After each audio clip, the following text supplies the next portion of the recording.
Hello, everyone. Good afternoon or good morning, and welcome on behalf of Kognito and the Jed Foundation to a joint webinar presentation. This is the second session that we are hosting. Yesterday, our first session, we had over 400 registrants, so we're looking forward to today's session as well. This is a topic of advancing campus mental health by 2020. My name is Karen Carlucci, and I will be moderating today's dynamic presentation with our 5 expert panelists. As a licensed clinical social worker in the behavioral health field for about 20 years now, I share the important interests that we all have in the emotional well-being of students on campus. Before we get started, I'd like to bring a few presentation guidelines to everyone's attention. Today's webinar will be recorded and shared with registered participants, so you can look forward to that. All of you attending will be put in listen mode only. We do encourage you to share your comments and questions throughout the webinar by typing them in the box titled Questions on the right side of your screen. Please indicate which panelist you may wish to direct your question to, if it is for someone in particular. We will begin with some introductions, then we'll transition into a topic discussion, and finally we will have some Q&A at the end. The purpose of today's webinar is to first look at today's college mental health services and then how things may look in the next few years. In today's college health environment, we know that a majority of campus counselors consider student mental health an important and growing concern. College is a stressful time, and the types of stressors experienced by students seem to be changing and in some cases increasing. For this reason, it's imperative for college mental health facilities and services to evolve in order to best meet the needs of all students. Let's go to our panelists to discuss this inevitable evolution along with the trends, challenges, and opportunities for all of us. We look forward to discussing the field of campus emotional mental health and wellness for students. I'd like to take a moment to introduce each of our 5 panelists and hear a bit about what they would like to share in today's conversation. Dr. Denise Hayes is Vice President for Student Affairs at Claremont University Consortium out in California. Denise, we are very happy to have you. What would you like to share initially today? Good morning, and thank you for this opportunity. The trends that I see right now are 2 primary ones. Certainly the increase in utilization in the counseling center.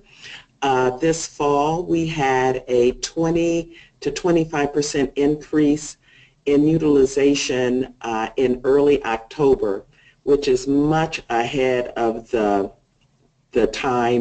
timeline that we usually see the increase. It was way before midterms, and it resulted in us having to establish contracts with community therapists, getting part-time therapists. I mean, we really had to scramble. The other thing that was notable about this year were the student protests that occurred across the country, and both of those phenomena resulted in us looking at our data for the past 3 years, and a couple of things were very striking. One, we had a significant increase over the past 3 years of students who self-identify as Asian American. We also noticed an increase in emotional distress as reported by students of African American and Black descent. And then the other thing that was really notable was that students identifying as multi-ethnic or multicultural had significant increases in terms of utilization, 219% in terms of an increase of appointments. So I think these things do indicate some potential changes in the way that we may approach students in terms of making sure we're culturally competent, and what does that mean, making sure we have diverse staff, and then doing outreach to students that would not necessarily want to come into the counseling center. So those are key things I'm thinking about. Thank you so much, Dr. Denise Hayes. Dr. Victor Schwartz is Medical Director at the Jed Foundation, also here in New York City. Hello, Victor. Hi, Karen, and thanks for joining us here to everyone who's listening in today. As I mentioned yesterday, I'm going to actually change the tone a little bit of the way we typically talk about college mental health, which tends to be in somewhat distressing and challenging terms. I mean, we frequently talk about the crisis in college mental health. I'd like to actually focus on two trends that I think are pieces of good news and are somewhat related to each other. One is the growing awareness and growing conversation out in the media, both college-based media and general media, about mental health and college student mental health specifically, which I think is lowering some of the barriers for some populations to help seeking and making really communities around the country and in some cases politicians more aware of the need to address college mental health.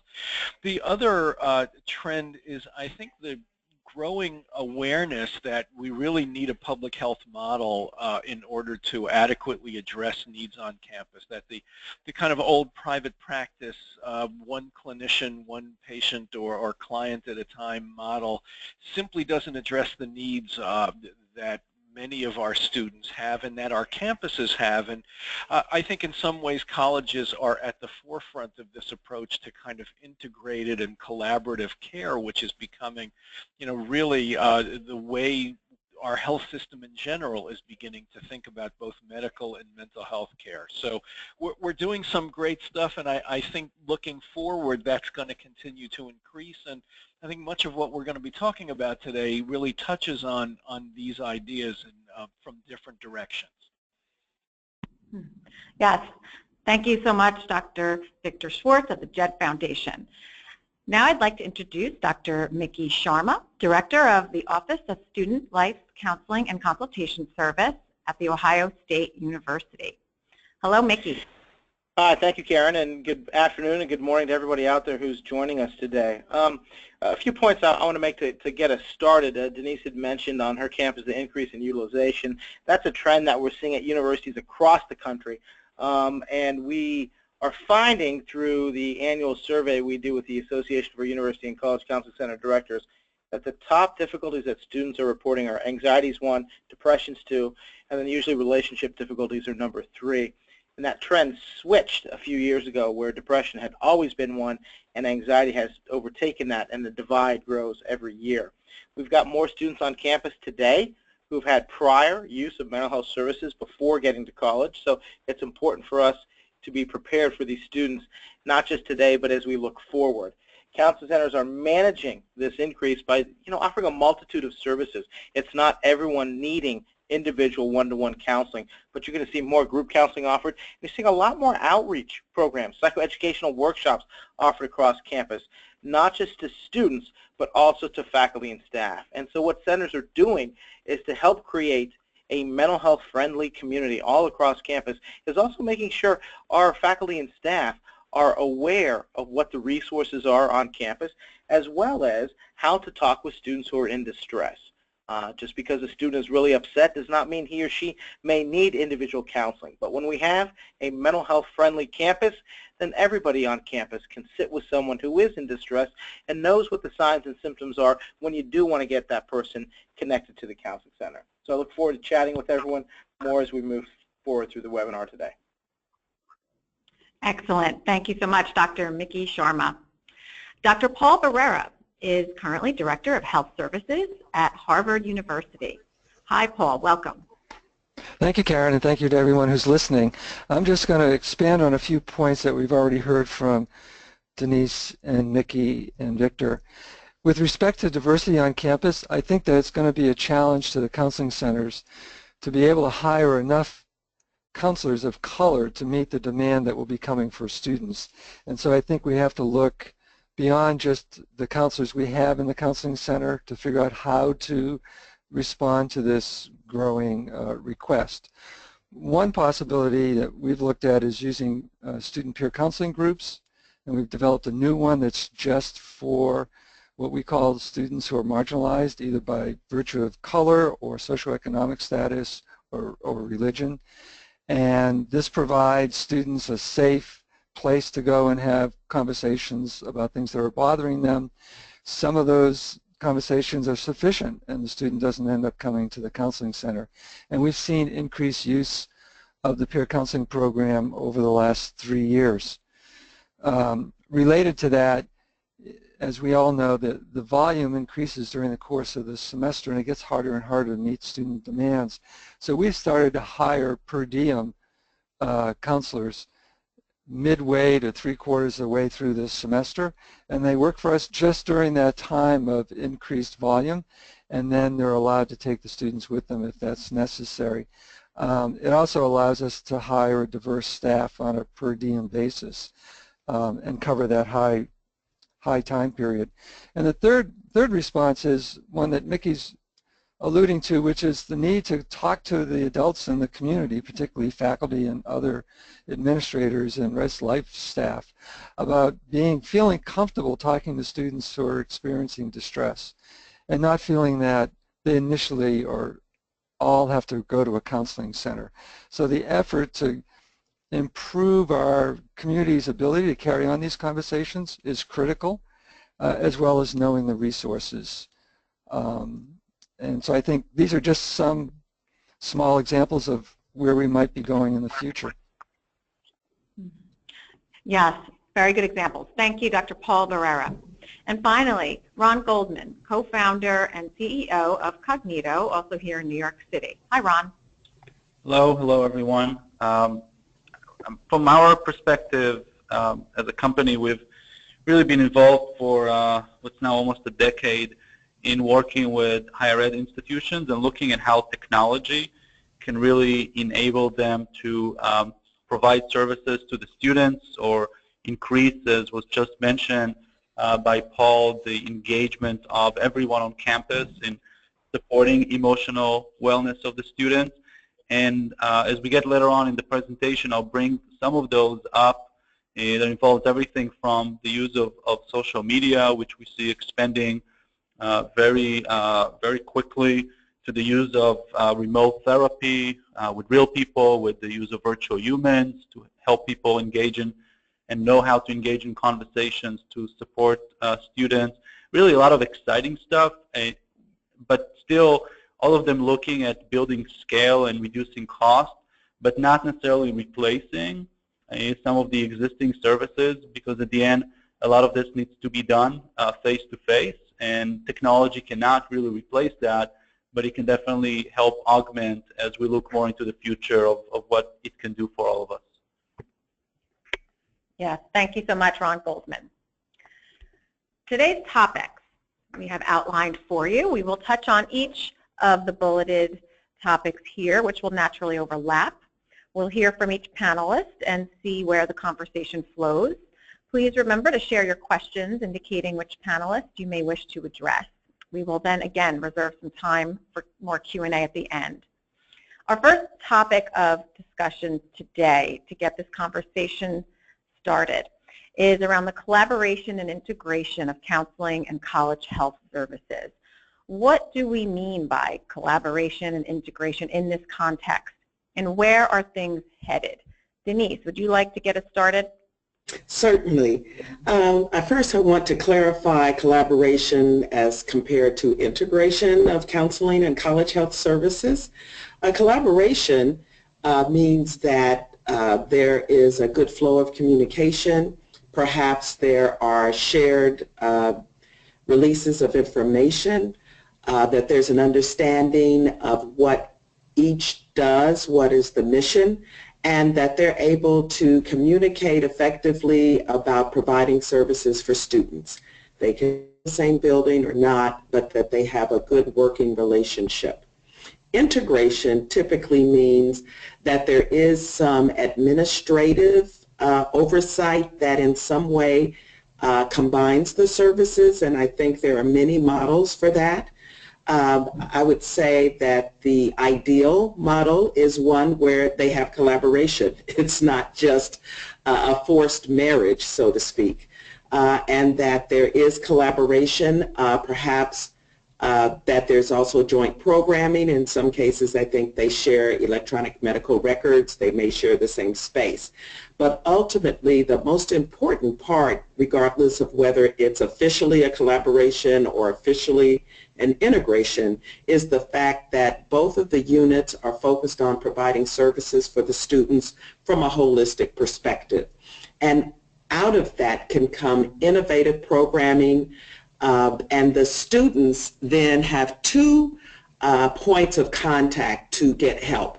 They can start with their medical provider. For almost all students, this is the first time that they're responsible for their own care in terms of medical care. Certainly by the time they reach their junior and senior year, they should feel pretty autonomous about their health care. And many, because of culture or because of their beliefs, they would more likely talk with their primary care provider than to go to the counseling center. So it's very important that the medical providers are skilled and understand how to do screenings, how to do referrals, and then they can, by proxy, refer students. They can utilize their relationship with their students to connect with counseling services. And likewise, some students may be more comfortable talking with their counselor about very personal issues and may feel intimidated to talk with their medical provider. And so again, the relationship that the student has with their counselor can help them get facilitated to the right medical provider. So that's in my mind what collaboration and integration of those services are. Mm-hmm. Okay, a lot of good points there. Thank you, Denise. Sure. Victor, would you like to follow up?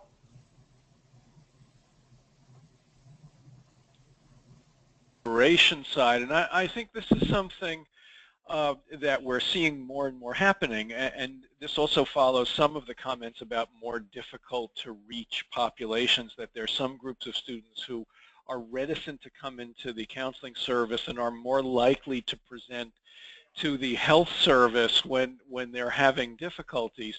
It's really important, and we've been trying to get schools to really think carefully about doing screening for mental health, being alert and having cross-training, so that students who come into the health service are routinely evaluated for anxiety and depression.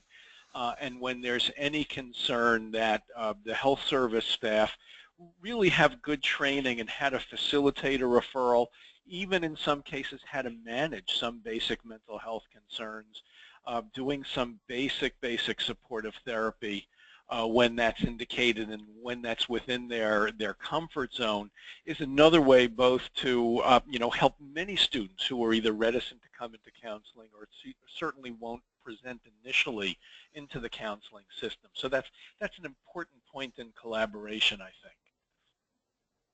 Mm-hmm. Okay. Any final thoughts on this point of collaboration and integration of services? So this is Paul. Thank you, Victor. Okay, go ahead, Paul. I was going to make two comments about it. I think that it's important for people to recognize that one size doesn't fit all for the different schools.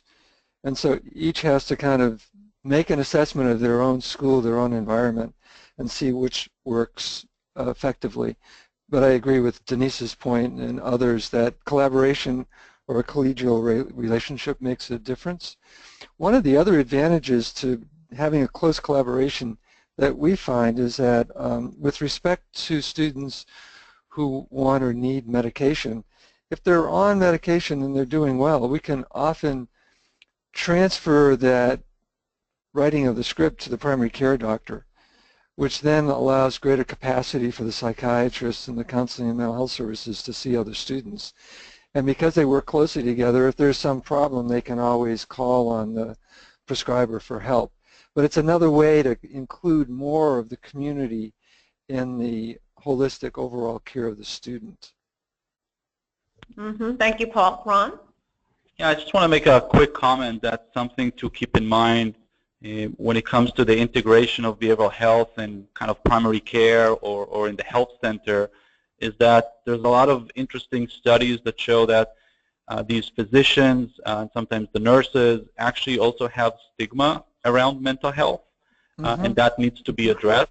It sometimes comes as a surprise, but it exists, and therefore any discussions of integration or collaboration has to, in many cases, involve an evaluation of that to see whether something needs to be done on it before the systems are put in place. So just a quick comment on that.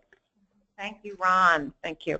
Our next point is about behavioral intervention teams and case management functions on campus. How are these two pieces defined and how do they relate? Victor, would you like to get us started? Sure. I'll make a brief historical comment about behavioral intervention teams.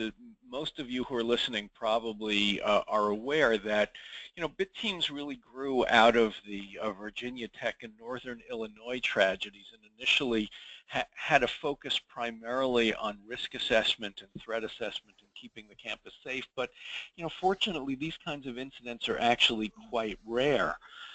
And over the intervening years, these teams, I think, have really grown to take on much more upstream intervention, trying to identify students who are struggling academically, emotionally, and get them the support and help they need. And they play an important role in connecting the campus dots between offices that are charged with supporting students who are in need, and in some ways the case management function on campus. Case managers can play an important role as being the people on the ground who help the system connect dots, who can interface between the various student support offices on campus and really provide a lot of the support services that in the past used to fall on the clinical services and the clinicians, and free them up. So both of these functions play important roles in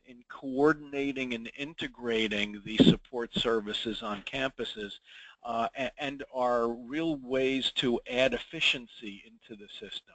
And I'll stop there. Thank you, Victor. Mickey, would you like to continue?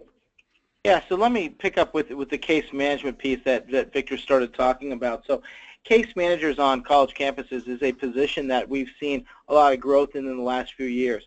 And these positions are housed in multiple places on different campuses, sometimes in the counseling center, sometimes dean of students, residence life, university police office, other areas on campus, administrator's office. And these are positions where the individual is connecting with students who are in more acute distress, maybe in some form of concerning behavior, threatening behavior towards self or others. And it also can be positions where you're working with students who need a higher level of treatment that's not available on the campus. We have had very high success on our campus at Ohio State with the case manager in our counseling center. When there's a student who is hospitalized, the case manager will go to the hospital, make a connection with the student, and schedule the student back at the counseling center upon discharge with an appointment with the case manager to reintegrate the student back to campus.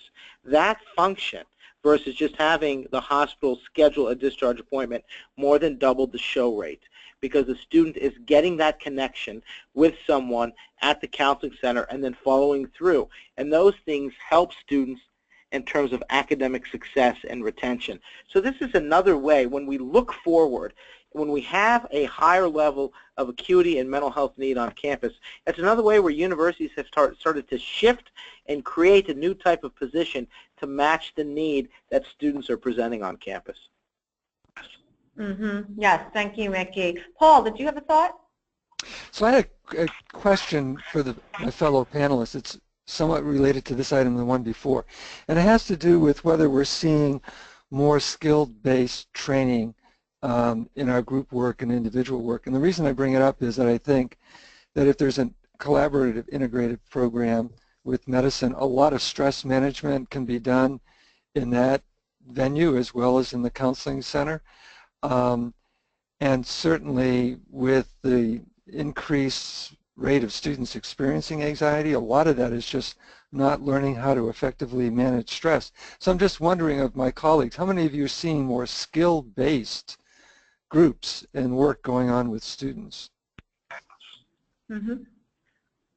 who might want to respond to Paul's Yeah, and this is question? Victor. One of the things that we try to get schools to think about doing is sometimes doing, as you say, things like time management and study skills, having counseling staff and academic advising staff co-lead those with the ultimate goal of having academic advisors who are skilled enough to be able to handle those kinds of trainings on their own. And again, with the idea of really expanding the capacity to provide these support services not under the auspices directly of counseling service clinicians. Okay, thank you, Victor. Ron, do you want to add to that?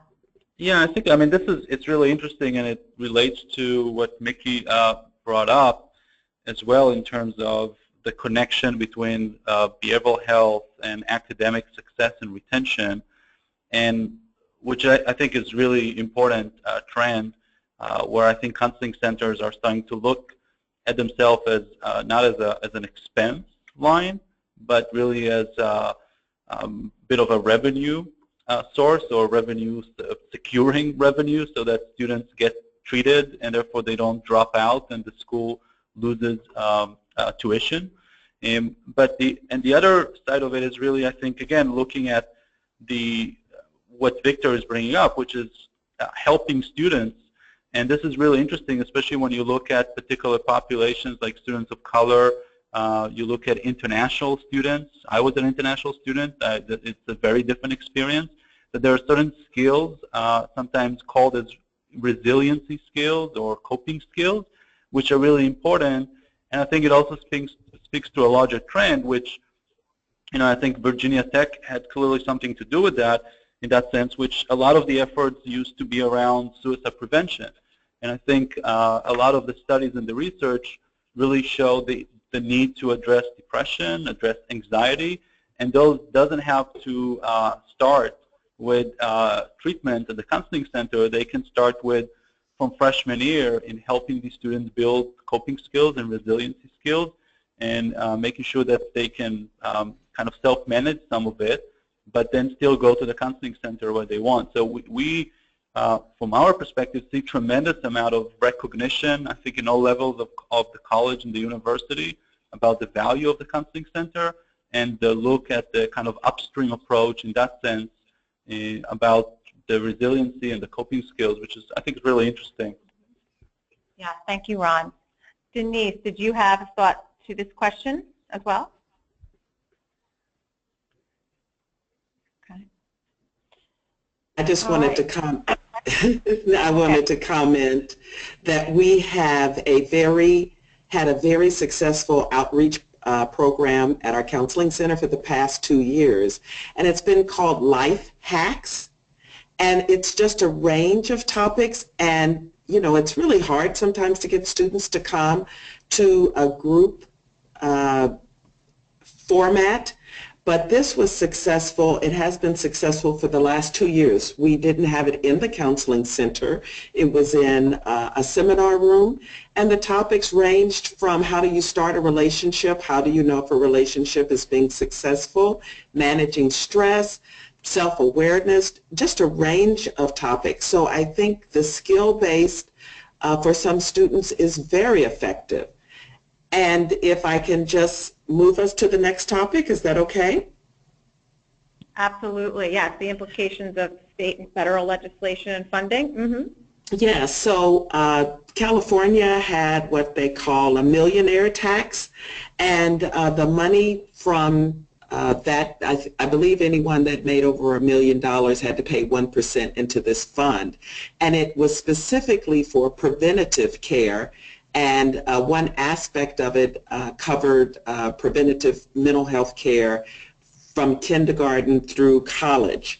And we were able to have a collaborative project with the Claremont colleges, the University of Laverne, Cal Poly Pomona, and Claremont School of Theology, and we developed some stress management techniques. And finding your balance was the theme. So I definitely think college students going forward, or are interested in how to manage stress, how not to just only think of mental health as responding to crisis. Yeah, very good point. Thank you, Denise. Mickey, would you like to continue on this point of legislation and funding? Sure. A couple thoughts there.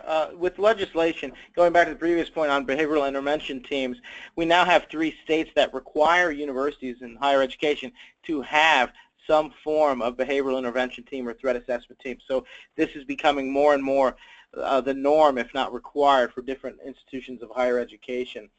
And then I wanted to mention on the federal side that a bill introduced by Senator Durbin out of Illinois, the Mental Health on Campus Improvement Act. And so this bill has been introduced. It's not been passed, but this is really significant. I would encourage anyone out there to do a little more research on it, because this provides a grant program with federal funding, and those monies can be used to provide direct mental health services to students, families, and staff to increase awareness, and the funds may be used to hire staff, engage student organizations, and expand mental health training. But the key thing I want to highlight is that while many times with federal funding or grant opportunities, the monies must be used for education, training, or prevention, this is unique in that the monies could be used to provide direct clinical services. And while many institutions continue to struggle fiscally, this is a great opportunity to provide funds to expand the treatment options on your campus for students. This bill has been garnered the support of a lot of professional associations, including AUCCCD, and I would really encourage a lot of folks to take a closer look at this in terms of the positive impacts it could have on your campus. Yes, very important. Thank you for mentioning that, Mickey. Victor, would you like to add? Yeah, just to add to the comment a little bit, again, this is some of what we're seeing at the state level, and there are legislative activities going on in New Jersey. There's been legislation passed in Texas, too. You know, these are really, in a certain interesting way, very often driven by a tragedy. I mean, it's sometimes the case that at the local level, a student suicide will lead to legislative activity. But this legislation is in some cases really providing funding and support and really forcing activities across the state that really address important needs for college students. And it is part of this general trend of the growing awareness that is emerging around the importance and, you know, in some ways centrality of college mental health. Absolutely. Thank you, Victor. Any final thoughts on this point? So I have one comment, it's Paul. Sure, Paul. I'm just wondering if people think parity legislation, which I know is both state and federal, has increased your ability to provide services. So mental health parity legislation, has it really had an impact on other campuses? I know it has here in Massachusetts. Yeah. Any response? So Paul, just to comment on that, I think down the line, parity will be an important ingredient to helping students, especially students who need longer-term care, students with serious mental illness, will absolutely benefit from parity legislation, but it still hasn't been fleshed out sufficiently to really make it immediately helpful in the short term. So maybe by 2020, it will really begin to have an impact. But the other big challenge I think that schools are all struggling with, and this is not a school-specific issue, is that there simply aren't enough clinicians out in the communities in many cases. Unless you're in Boston or Washington or Chicago or New York City or LA, in many cases, I think schools are having a very, very hard time simply finding clinicians out in the community who provide the care that students need with or without insurance. I see. I would like to just add that for the student health insurance plan, the SHIPS plan, I think that having parity does help to some extent, but a lot of mental health providers don't take insurance. And I think that that's another barrier to students being able to access mental health services off campus. Thank you, Denise. Yes. Let's move on to the next point, new applications and uses of technology in college health and mental health. What is technology's role? Ron, would you like to get us started? Sure. I think this is, I mean, it's really interesting because if you think about how technology is really all around us and pretty much embedded in the way that we go through the day, whether we're at work or home, it clearly will and probably should have an impact on how we provide services around emotional wellness for the students. What we see, and it's really across the board, so I'll pick on a few. I think one of the issues that was brought up here on the call is the need to really engage the audience, which by audience I mean everyone on campus, not just the students, in building awareness about mental health, in building awareness that the counseling center exists. We actually know from a lot of surveys that a lot of students don't know, a lot of faculty don't know, and if they do, they don't necessarily know where it is or what type of services it provides.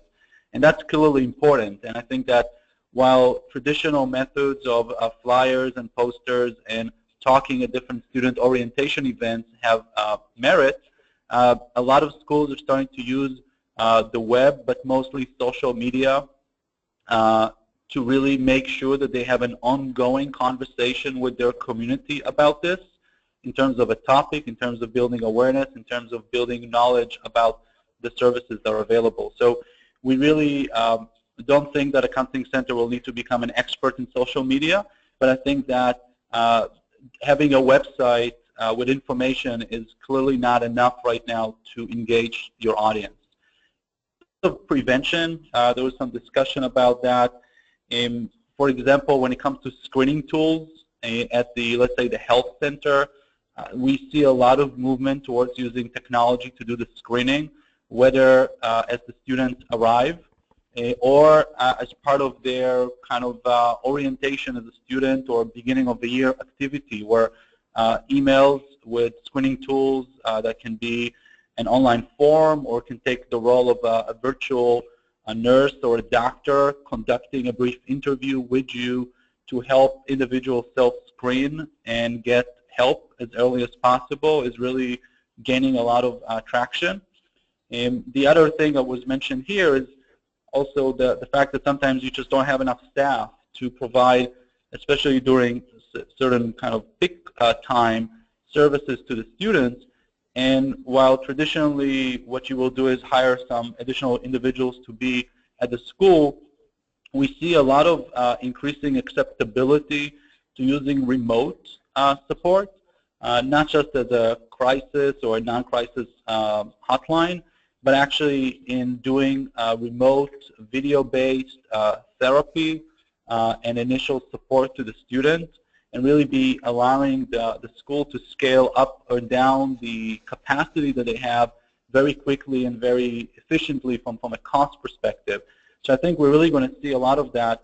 There's also been a lot of discussions as there's more, as Denise was mentioning, integration and collaboration around sort of an electronic record that the student have, which is available for both sides, the counseling center and the health center, but also kind of remains with the student and tracks the student even before they came to the school.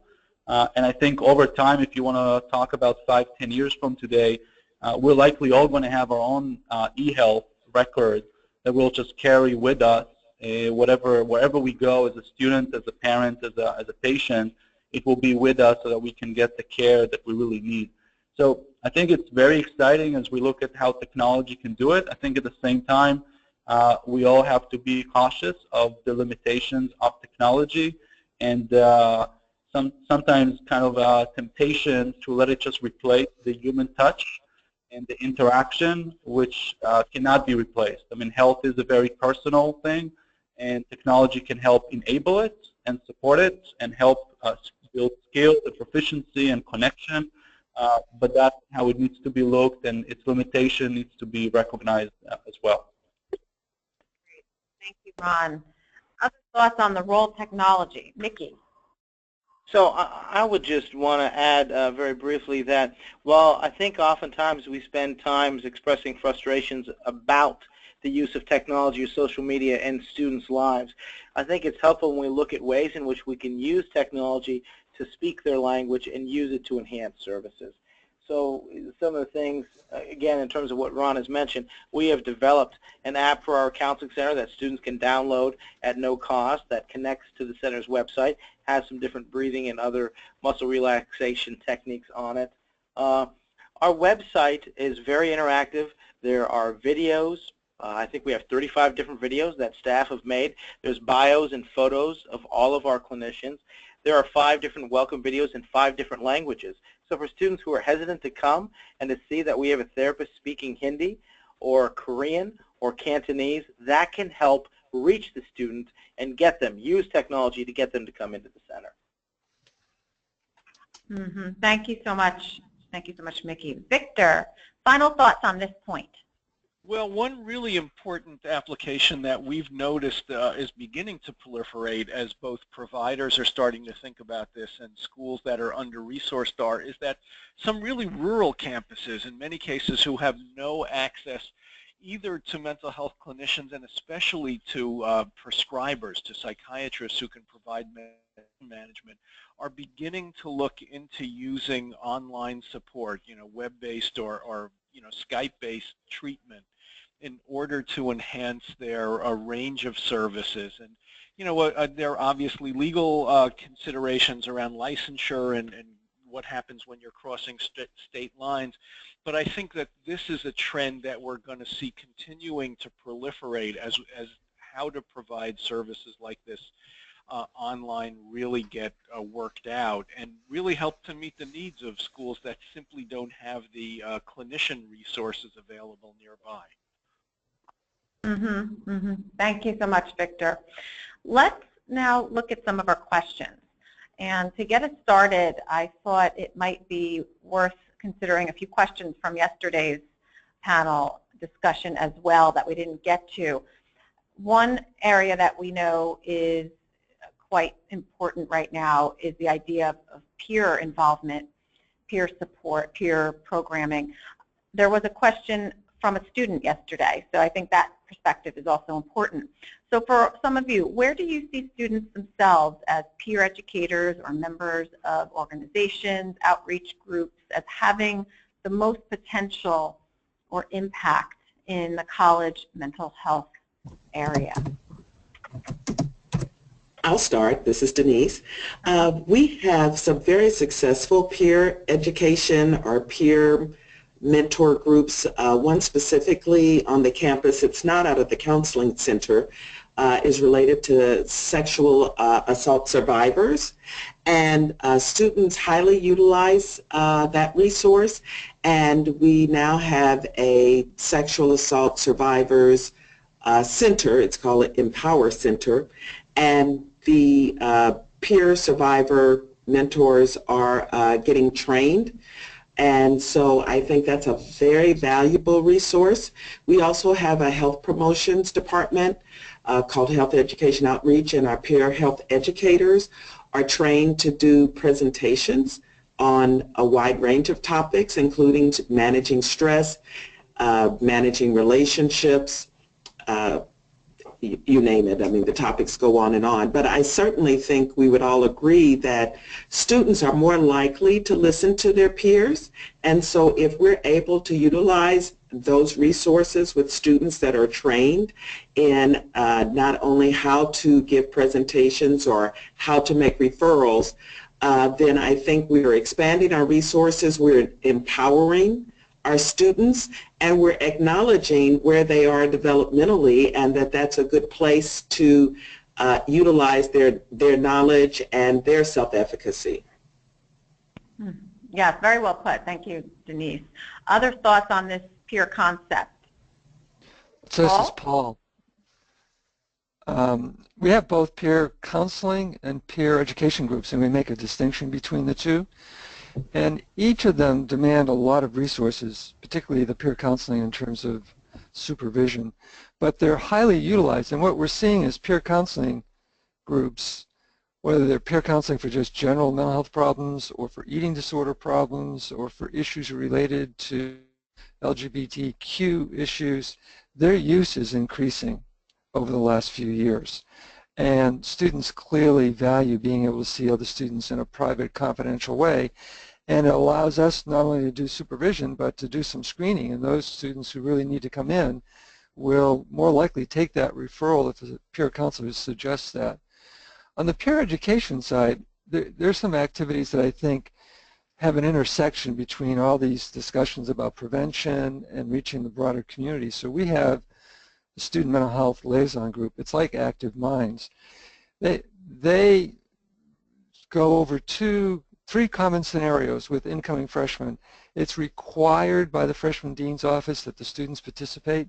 We do it in every dorm, and it turns out to be a facilitation of not only the students who are presenting the cases but talking about how to deal with them, but the residential life staff who take part in the workshops. And we've measured their effectiveness, and the change in knowledge about resources is significantly improved. And the attitude about asking for help, that is, thinking about asking for help as a weakness rather than a sign of maturity, significantly changes just with this one intervention. And it allows freshmen to have other upper class students to talk to about these issues. So I think there's a plethora of examples where this can be really helpful. Yes. Okay. Thank you. Thank you so much, Paul. Moving on to another point here in today's questions. Could you please provide input as to the culturally relevant counseling in colleges, such as lesbian, gay, bisexual, transgender, affirmative counseling, and any intersections with race, socioeconomics, etc. How are some of your schools training staff and developing programs to address this important need? Denise, do you want to get us started? Sure. Our statistics show that having the presence of diverse staff definitely sends a welcoming message to students of color, the GLBTQ community, international students, first-generation students, whatever category you want to refer to. It doesn't mean that people that don't belong to that group can't connect with students. I certainly have had students tell me that someone who's very different from them, they really connected with. And I think sometimes the difference that we think of might not be related to race. It could be related to an experience in the family or things like that. And you just can't cover all of that. I think when I think of cultural competency, I think of two critical things. One is knowledge, and one is self-awareness. So if you are not aware of where your biases, where your blind spots are, and your comfort with being able to acknowledge that, I think it doesn't matter what kind of workshops you go to and what kind of training you come to, because when you hit that wall, which we all will, and if it comes across defensive, then you're going to be ineffective. So to me, the knowledge and the self-awareness are the keys to cultural competency. Mm-hmm. Thank you, Denise. Any other thoughts on this question? Okay. Let's look at another question here. Are any of you using virtual screenings for mental health? If so, can you ensure HIPAA compliance, especially if you have online students who may be out of state or even out of the country?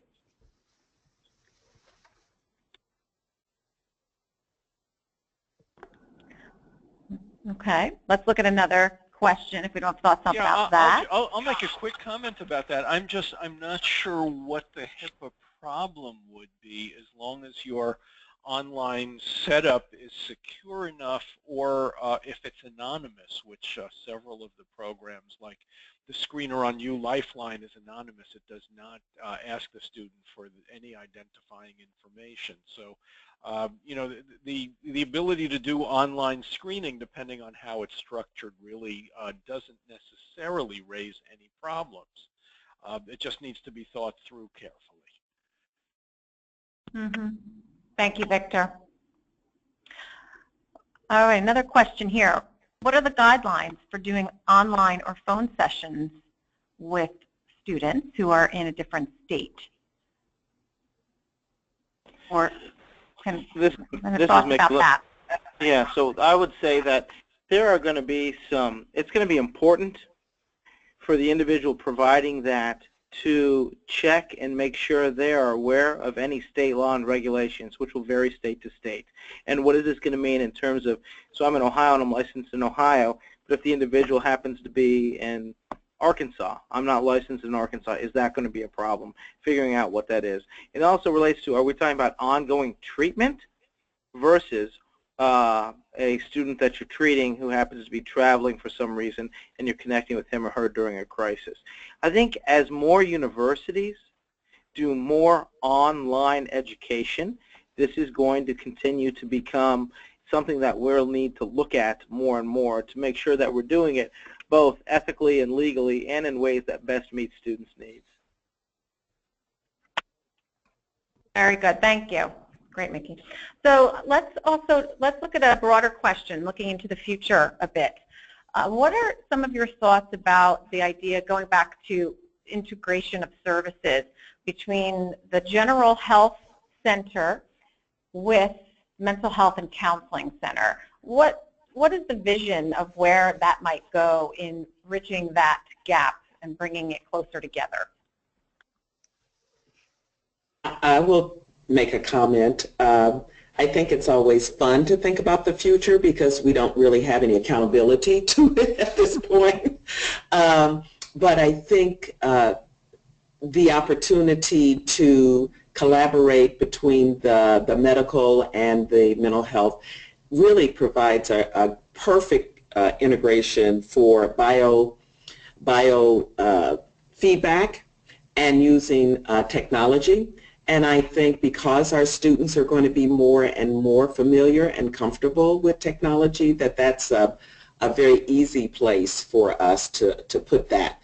Whether it's about compliance with medication or insulin or other medications and treatments that need to have ongoing monitoring, or when you are feeling anxious.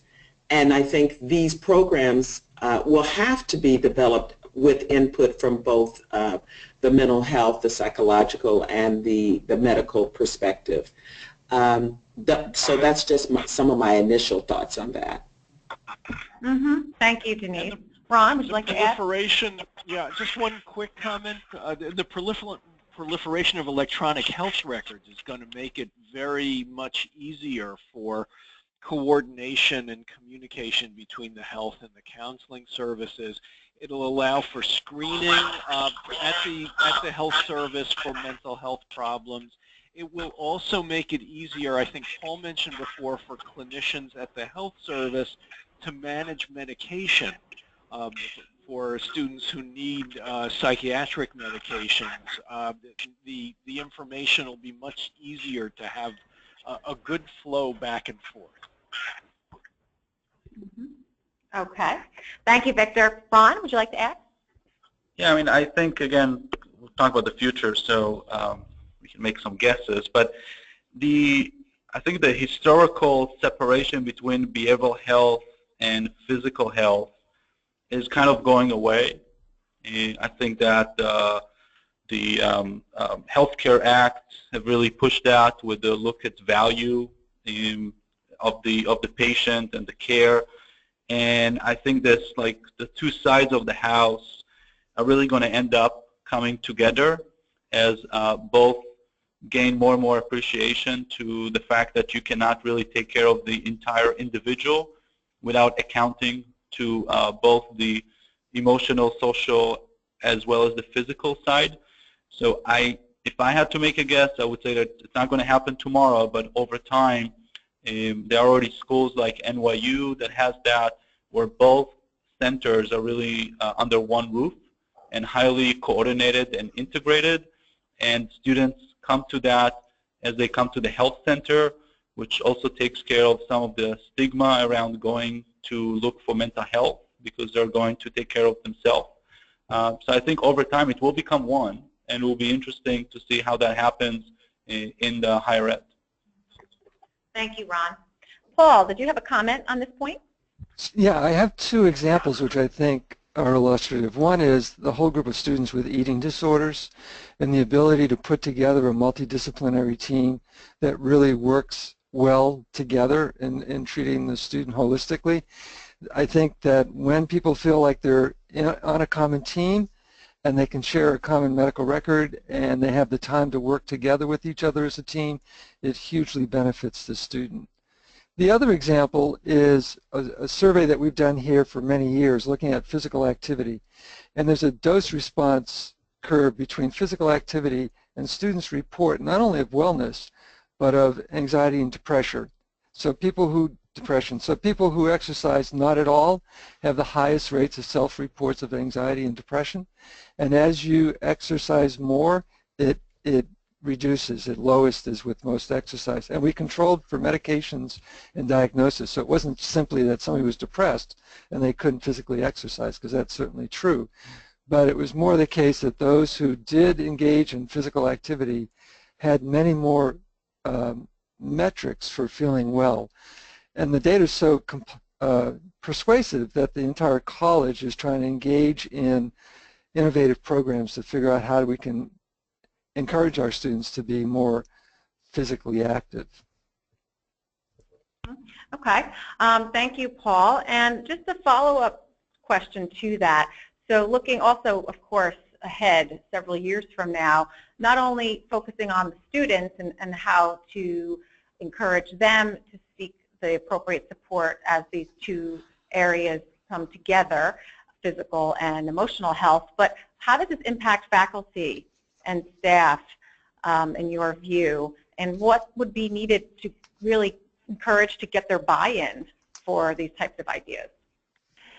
So this is Mickey. I would say that where this can encourage and work with faculty and staff is to use positive collaboration between counseling and health services as a way to reduce stigma. That when we get faculty and staff referring a student who can't stop coughing to the health service in the same way that they refer a student to counseling who tells them that they're upset or feeling down or can't sleep. When faculty and staff are able to have the conversation in the same way, that reduces stigma, and then students benefit. I tell faculty and staff that if you see someone who one week isn't in class because they're sick or have the flu, and next week you ask them, are you feeling better, are you okay? You can have the same conversation with a student who's not doing emotionally well and shares that. When you see them next week, you can follow up and say, did you go to the counseling center like I referred you to? Did that help? Are you feeling better? So it's having the conversation in the same way. And the stigma is when people don't want to have that conversation. So when people see positive collaboration and talk about both in the same way, students win. Right. So a shift in thinking on both sides, absolutely. Denise, what would you like to add here? I think another aspect to having buy-in from faculty and staff is to have advisory groups for student health and counseling. And that way you have two-way communication from the services to the campus and the campuses to the services, whether you're talking about brainstorming about new ideas or you're receiving feedback about some crisis or stress or perceptions that are going on campus. But this also brings in your faculty and staff to be partners with you, as well as having students on the advisory board. I've done that and I've found it very helpful. Yeah, good idea. Ron? Just a quick comment about faculty. I think one of the things we have seen really change is there's sometimes an assumption that faculty don't want to be involved and that they, like, quote unquote, don't care about that kind of emotional side. And we have found in through many surveys and work with faculty, that's really not true. For the vast majority of them, clearly they are very much aware when a student is going through a rough time. They may not be able to identify exactly what it is, but it's not important. They don't need to. They just know that they're going through something and it's impacting their academic performance or just their health in general. And they're not always know that they're actually welcomed to do something about it. I think that they know that if somebody's showing physical symptoms, that they should talk about the health center, but they don't always know that they're actually expected and that it's okay and it's welcomed and it's encouraged for them to do something and talk to the student if they're showing signs of psychological distress. So the faculty that are out there, the vast majority that we've been interacting with, wants to gain knowledge of how to be involved and how to help, and we just need to really leverage that motivation to get more of them to do that. Thank you, Ron. Very important. Well, we are, of course, very conscious of the time, but we want to have a final wrap-up thought. Victor, would you like to tie some of this together for us? Well, sure, and I think it's important that we've gotten to this question of faculty and staff and their role in this, and one of the things that I think it has been growing in awareness, and we've been trying to get faculty and staff and upper administrators to see, is that student retention and student success is intimately connected and tied with their emotional and psychological state. And if you accept that premise, then faculty and staff and the administration need to be partners and participants in being cognizant of and doing what they can to support the emotional well-being of students, because it will make it more likely that they'll succeed and graduate. Very true. Thank you so much, Victor, and thank you to all of our panelists today and everyone for contributing your questions. We would like to, at this time, wrap up the Jed Foundation and Kognito. Thank each of our panelists again, and all of you who were here and set this time aside for this important topic discussion. Be on the lookout for an email including a recording of this presentation. You can, of course, reach out to either the Jed Foundation or Kognito if you have any particular questions or any other information you would like to request. At this time, we wish you all a good day, and we hope to connect with you soon. Thank you again for participating.